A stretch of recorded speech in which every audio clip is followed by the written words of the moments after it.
with Sony's new A95L QD-OLED TV, which is actually Sony's second-gen QD-OLED set available in 2023. I'm one of the first people to go hands-on with it, so let's go take a closer look. As a reminder, QD-OLED promises all the best of OLED with the addition of quantum dots for brightness. You don't need just an LED TV to watch in a room with ambient brightness. OLED can hold its own, specifically QD-OLED, because the screen can get brighter without sacrificing color volume due to the removal of the white phosphor pixels. Now, Sony claims that compared to the 2022 A95K, the A95L has 20% increased peak brightness. The QD-OLED screens we tested last year didn't quite live up to the brightness expectations, so this is an area we're hoping to see improvement on when we do get the A95L on our bench. And Sony has set the bar high. Again, the claims are that this should be as bright as premium LED TVs.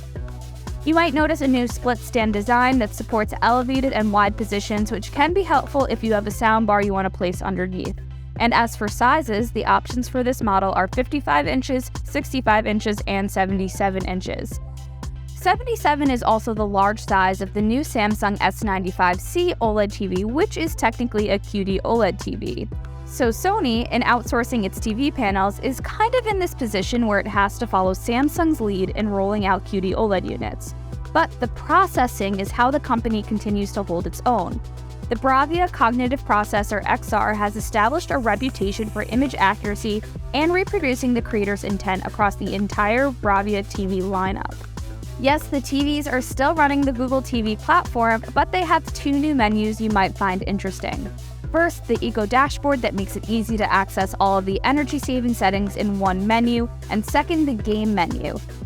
Now, these features are actually all already individually available in the settings menu of Sony TVs, but now they're in this unified destination that helps you visualize what you're giving back to the environment by turning on some of these features.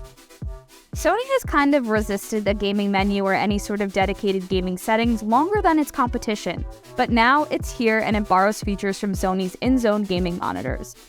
This TV can run in 4K 120Hz with VRR and Dolby Vision concurrently, so it could actually make for a very good gaming TV, but of course we would need to measure those lag times in the lab.